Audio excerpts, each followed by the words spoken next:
Assalamualaikum warahmatullahi wabarakatuh. Halo, selamat jumpa lagi dengan channel Ngaji Tipis-Tipis. Sahabat, semoga saat ini sahabatku semua dalam lindungan Allah.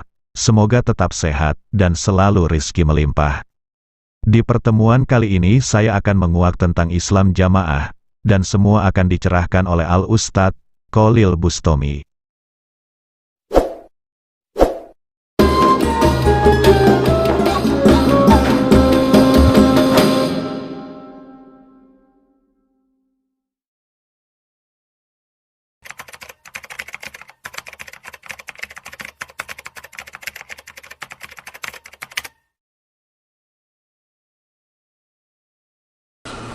Pertanyaan ini sebenarnya kalau dijawab secara rinci itu akan memerlukan waktu berhari-hari. Saya ini sebenarnya juga termasuk dai yang sudah generasi ketiga. Jadi tidak menjumpai generasi awal. Saya generasi ketiga. Namun kurang lebihnya yang bisa saya simpulkan bahwa program atau yang mereka jalankan itu sebenarnya lebih kepada doktrin. Kalau dalam bahasa Arab tapi agak sedikit kasar dan tajhir. Sebenarnya bagaimana menggalang umat, mencari murid dan lain-lain untuk supaya mereka bisa punya loyalitas yang luar biasa, ketaatan yang luar biasa, dan iming-imingnya yang menjadi penarik utamanya betul itu surga. Jadi bahasanya hanya dua, surga neraka, sehingga ada istilah jamaah surga, tidak jamaah neraka. Jadi yang dijual surga dan neraka, mereka tidak mengajarkan ketulusan hati untuk bersujud kepada Allah, mereka mengajarkan sujud kepada surga, dan membentuk jamaah surga. Lalu bagaimana seandainya Allah tidak menciptakan surga dan neraka? Itu kalimat yang betul-betul tertanam di benak setiap pengikut Islam Jamaah. Dari sisi keilmuan, sebenarnya yang banyak itu karena yang dilihat, yang diajarkan itu betul-betul memang Al-Quran. Jadi kalau ada mushaf Quran, memang betul-betul mushaf Quran itu, dan itu yang dimaknai, diterangkan. Kemudian kalau hadis, kutubus sittah, kitab hadis yang 6 yang sudah mu'tamad dalam hadisin. Jadi itu yang dipakai. Betul-betul lahirnya yang tampak itu seperti itu. Jadi bahasanya itu, ayo kita kembali kepada kemurnian Islam yang berdasarkan Quran hadis. Ini loh, secara teori dan praktek. Nah, para pengikut ini umumnya orang-orang awam. Ya muslim tapi awam. Jadi mereka bukan santri, bukan talib al-ilmi, bukan ustadz itu secara umum. Banyak yang istilahnya latar belakangnya itu bukan orang mempelajari ilmu agama. Sehingga ketika dibilang ayo kita kembali kepada Islam yang murni, yang betul-betul seperti Rasulullah dan sallallahu alaihi wasallam dan para sahabat, inilah dia, inilah kita. Jaminan ini Quran dan hadis betul ini. Nah, terus kalimat itu inilah surga. Memang kita harus iman dan yakin dengan adanya hari akhir, kemudian surga dan neraka. Wajib kita meyakini, kalau tidak termasuk kita golongan orang-orang kafir. Namun jangan menjadikan seluruh ibadah kita sujud kita karena takut neraka, pingin sekali masuk surga. Ikhlaslah bersujud karena nikmat yang kita dapat dari Allah tidak terhingga jumlahnya. Surga neraka adalah akibat dari ibadah dan perbuatan kita di dunia. Berani janjikan surga, emang Bapak Imam punya saham di pembangunan surga?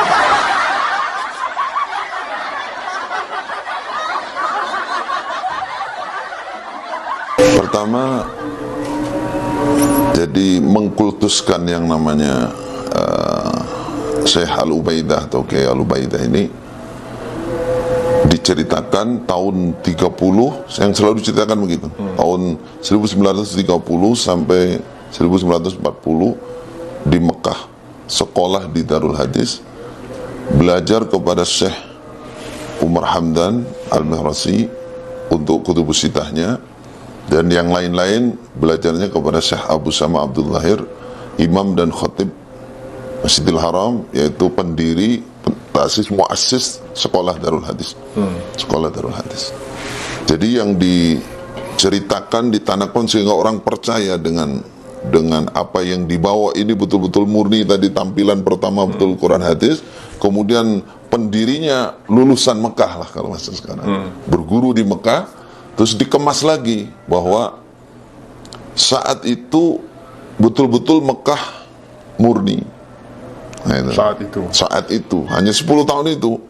Setelah beliau pulang ini sudah tidak ada kemurnian lagi. Nah gitu. Tidak ada kemurnian lagi. Jadi kemurnian hanya ada pada saat ini. Kalau kita katakan misalkan ya, kita bilang dulu yang belajar dengan Kiai Ubaidah ini kan banyak orang. Pernah saya ungkapkan di awal-awal saya di DNA istilahnya, dinonaktifkan. Kan yang belajar itu gak banyak. Coba sampean pakai akal sehat saja. Coba kembali ke, jangan emosi. Yang belajar dengan Kiai Ubaidah itu bareng bilang kan banyak.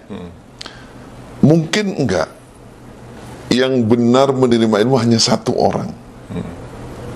Hanya satu orang. Nah, mereka belum bisa terima.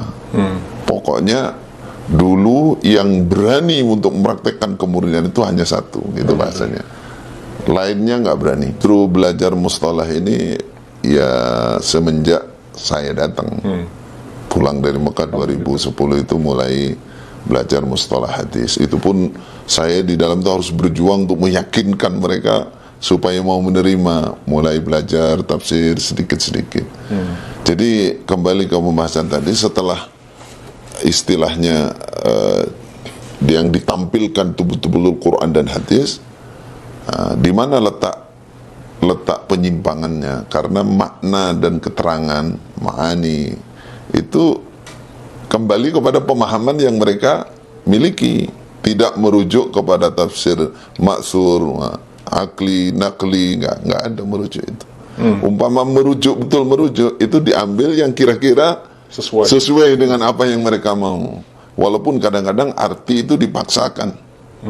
Arti itu, pengertian itu dipaksakan. Di antaranya kalau ayat andalan itu ya seperti wa'tasimu bihablillah jami'an wa la tafarraqu. Mereka artikan bahwa jami'an itu berjamaah seperti mereka. Jadi menetepi tali Allah, Al-Quran dan Sunnah, jami'an dengan berjamaah. Mereka artikan berimam, berbaiat, bertaat, bahasanya gitu. Jangan berfirqah. Firqah itu adalah perpecahan yang tidak ada imamnya, tidak ada baiatnya, tidak ada taatnya. Nah, sedangkan di Indonesia yang paling pertama adalah kita, mereka. Sejak kepulangan Kiai Ubaidah tahun berapa? 40, sebelum Indonesia ini merdeka, sudah mendirikan, sudah dibaiat beliau. Jadi ini yang pertama kali. Jadi yang paling mau doktrin yang paling dalam untuk keabsahan itu, mereka katakan inilah yang paling pertama di Indonesia. Kalau umumnya yang saya katakan saya kan generasi ketiga dalam Daiman. Mereka membahasakan bahwa bahasanya gini, cara Jawa, jamaah iki dudu negara. Oh gitu. Bapak imam itu dudu rojo. Itu bahasanya gitu. Jamaah ini bukan negara, dan memang secara umum pemahaman mereka itu seakan-akan zaman Rasulullah, zaman sahabat dan seterusnya itu bahwa orang menetepi agama itu bentuknya seperti ini gitu. Jadi ngaji Quran, ngaji hadis, kemudian ada imamnya berbayar bertaat kayak gini. Tidak ada kaitannya dengan negara.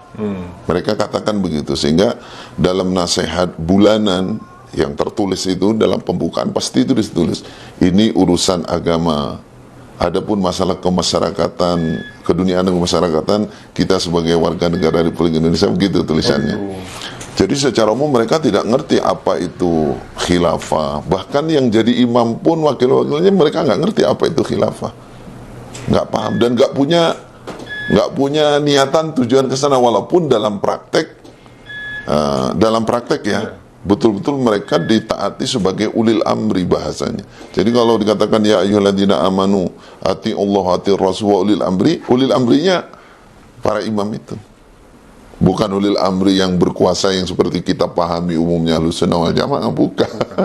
Mereka punya arti sendiri. Jadi ayat-ayat itu mereka belokkan sesuai dengan keinginan dan menguatkan apa yang ada pada mereka. Masya Allah. Wa'tasimu bilillah, terus ulil amri ini mereka, hanya mereka yang ya. berhak jadi ulil amri.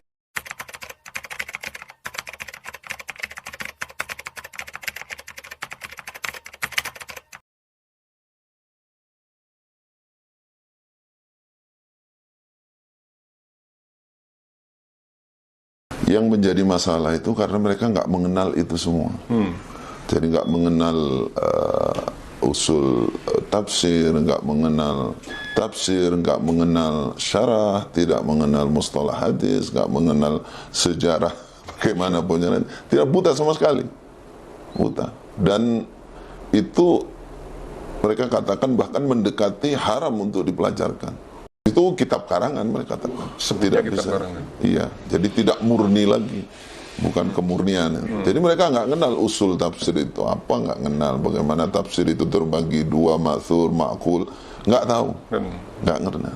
Jadi karena tidak mengenal inilah sehingga mereka nggak membicarakan bagaimana gurunya Bukhari, nggak ada sama sekali.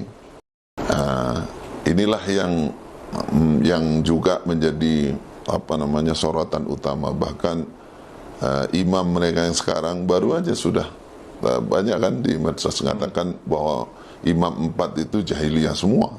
Masya Allah. Jadi masalahnya itu karena mereka nggak mengenal sejarah fikih, yang nggak mengenal apa itu fikih. Bahkan dulu kan saya katakan generasi ketiga ya. Saya bertemu generasi pertama, masih ada salah satu sesepuh itu, dia meyakinkan kepada para penerus ini bahwa fikih itu, sampai bahasanya ini, fikih itu pepek tu ringkih, sampai gitu bahasanya. Jadi itu sesuatu yang harus dibuang gitu. Itu kitab karangan yang menyesatkan. Tuh, jadi setelah saya pindah belajar di Mekah, Masya Allah betapa jauhnya saya ini dari keilmuan lah istilahnya.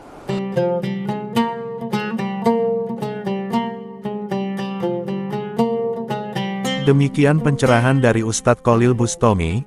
Ternyata yang diajarkan Islam Jamaah tidak mengenalkan ilmu fikih. Sahabat, demikian video kali ini, semoga kita bisa mengambil hikmahnya dan pandai mencari panutan. Wassalam dan tetap semangat.